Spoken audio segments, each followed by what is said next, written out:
Parashat Toldot. Alors, au moment où Yaakov va prendre la place de son frère Esav pour prendre les bénédictions qu'Israël a promis, alors on connaît tout le narratif que la Torah va mettre en place au moment où Rivka va prendre les habits de son fils Esav pour le déguiser en Yaakov afin que Yitzhak, à l'époque aveugle, ne puisse pas déceler l'échange des deux enfants. Seulement, la Torah nous décrit que la stature des deux frères n'est pas la même. Esav est plus grand et plus costaud, tandis que Yaakov est un peu plus chétif. Donc, c'est vrai qu'on le sait qu'Yaakov va pouvoir jouer le jeu et se faire passer pour Esav, et que Yitzhak, étant aveugle, ne va pas nécessairement se rendre compte de la manœuvre. Seulement, la Torah nous décrit que Yaakov s'est approché d'Yitzhak et que Yitzhak l'a touché pour se rendre compte de la différence. Et en effet, il a touché la différence de peau, il a bien vu que c'était une couverture qui donnait le semblant de Esav, et sur ça, il n'a pas pu remarquer la différence, seulement pour la taille. Pourquoi Yaakov n'a-t-il pas été démasqué de par sa stature qui est différente de celle d'Esav? Eh bien, la réponse se trouve dans les propos du Sifté Cohen, qui compare cela au moment où David Améler s'est rendu sur le champ de bataille pour affronter Goliath.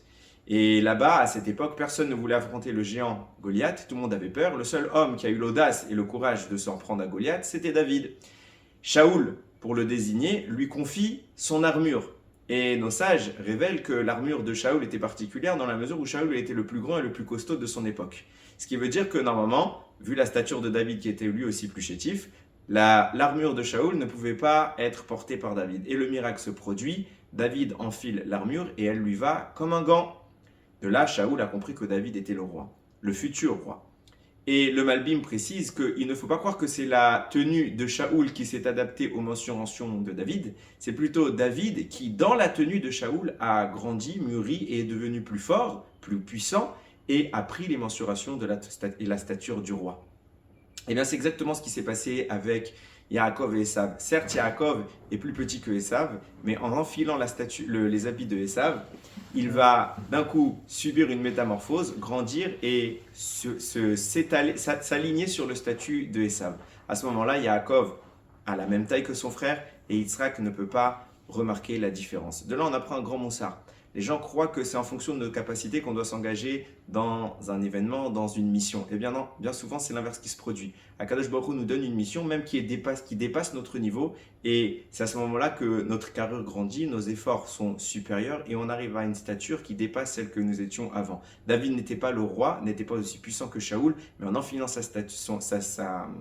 son armure, alors il a pris le pouvoir pour devenir aussi puissant que lui. Pareillement, Yaakov a nommé dorénavant une nouvelle mission qui est la sienne. Il doit prendre le statut d'Esav, enrôler ses fonctions et se substituer à lui. Il n'en avait pas les capacités jusqu'à que l'occasion se présente à lui.